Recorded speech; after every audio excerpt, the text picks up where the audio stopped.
verge of starting to be able to have a say on the internet itself, content on the internet potentially, websites can be approved or not approved, or any of that kind of stuff, because the Department of Commerce, the contractual relationship within the Department of Commerce and ICAN, or the Internet Corporation Assigned Names and Numbers, it expires September 30th, and President Obama is refusing to reestablish this, to renew this contract, thereby giving up American jurisdiction over the internet.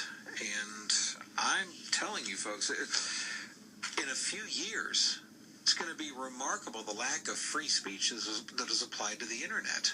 Do you really want countries like Russia, Iran, China, and others around the world to start potentially having authority over what we do on our own websites, or what websites we want to open? That could potentially be down the road. Let's explore all of this now with Seton Motley. He's president of Less Government, editor-in-chief of StopNetRegulation.org, and, of course, LessGovernment.org on the web. Joins me now. Mr. Motley, thank you for being with us today. My pleasure, sir. How are you? I'm doing very well, thank you. Okay, so this is happening below the radar screen for a lot of people. They do not realize what's going to happen here if ICAN becomes a free agent, basically, to the rest of the nations around the world. So explain this for us in very simple terms. If Ted Cruz and others in the Senate that are trying to block this, if they're unsuccessful, what happens? Well, what happens is, as you said, October 1, it goes away, the contact with the Commerce Department. And then ICAN is a nonprofit entity. It just exists. Now, for the last several months, the Obama oversight has been, shall we say, lax. And they've been making several decisions that make very little sense from an internet protection perspective, but ring up a lot of extra dollars for ICAN. So this nonprofit is already telegraphing that it may be in it for the money. There's a legal aspect to this too.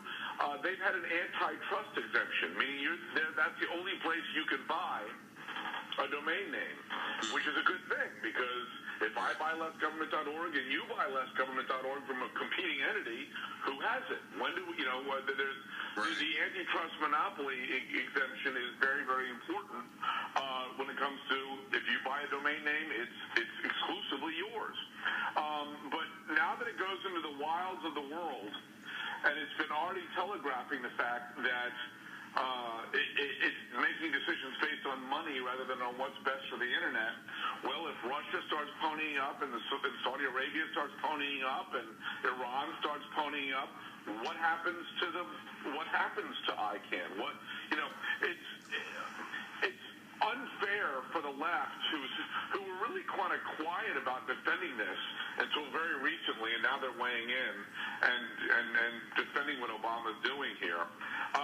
It's very unfair to say, well, you don't know what's going to happen. Well, of course we don't know what's going to happen. That's the point.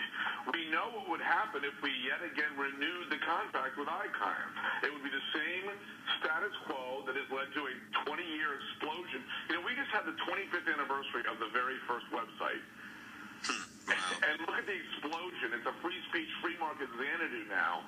And one of the key components was this contractual relationship with Commerce Department that secured, if you bought lessgovernment.org, you bought lessgovernment.org, and no one else bought lessgovernment.org. And that's obviously a fundamental component of the success of the internet.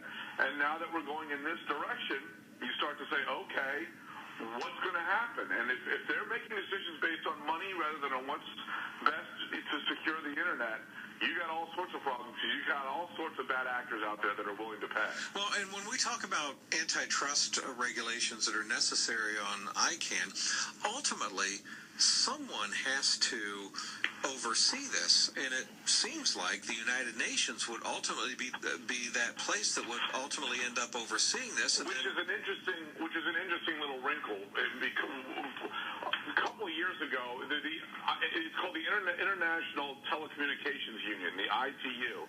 That is the tech wing of the UN.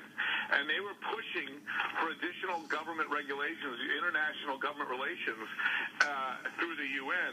And the left and the right domestically here in the United States joined forces to push back against that successfully. Now they're joining sides with throwing the internet to the wolves, and that's an interesting development to me.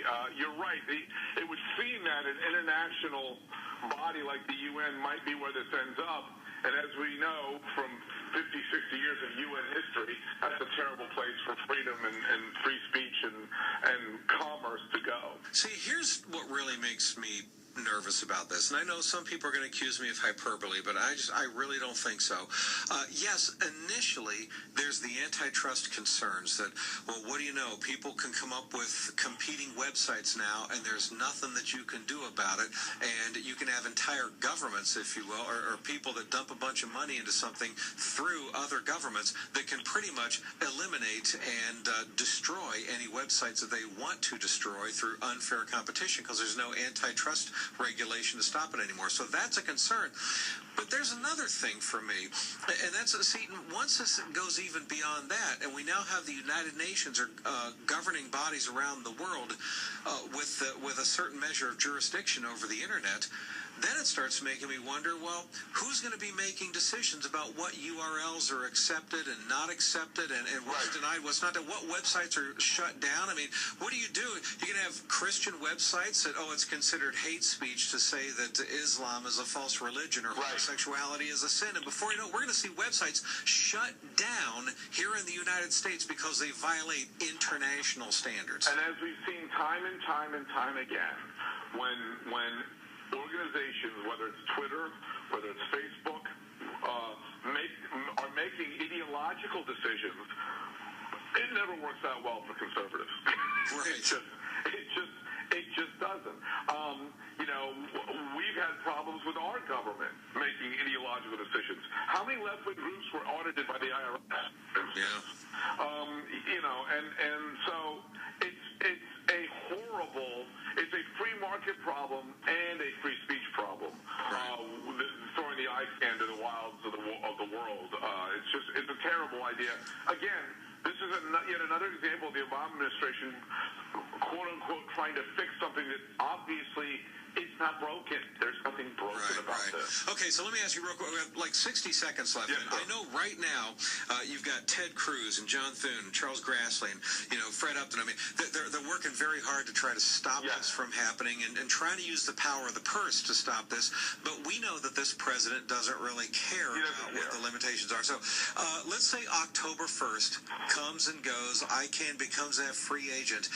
Is this something that can be reinstituted? Oh, sure. We can, at any point, the Commerce Department could re-up the contract. All right, so Donald Trump, okay, and I'll get really specific then. If Donald Trump is elected, and he's already gone on record to say... He came out yesterday fully backing what Ted Cruz is trying to do. So if Donald Trump is elected, then Donald Trump will reestablish the contract with the Department of Commerce. Yes, he will. The question then becomes, will ICAN? Right, because contractually they're not locked in anymore. Right. Okay. Well, but you know what? That's Trump's negotiating. But it's his job to try to make better bet on this than Hillary Clinton. Yeah. So Trump will do whatever kind of negotiating is necessary. Trump specifically weighed in. It's funny you asked today. He just weighed in yesterday. Right. Fully supporting what Cruz is trying to do. And Hillary Clinton is on record as supporting the Obama administration's decision, right? Yeah, that's correct too. All right. To my best of my knowledge, that is absolutely correct. Okay. So it's this simple. If Donald Trump is elected, then Donald Trump is going to fight to get the United States to regain control of the internet, and if Hillary Clinton is elected president, then Hillary Clinton is going to continue the release of control. I mean, to me, that's a very simple way of looking at it. We've got about 15 seconds left. I'll give you the last word. No, that's exactly right. I mean, they both staked out a position on this. They're on opposite sides of this, and I think Trump's position makes a little more sense than does Hillary. I do too. All right, folks. I would encourage you, of course, to go to lessgovernment.org. Seton Motley, the president. And Seton, we appreciate your analysis. Thanks for being with us.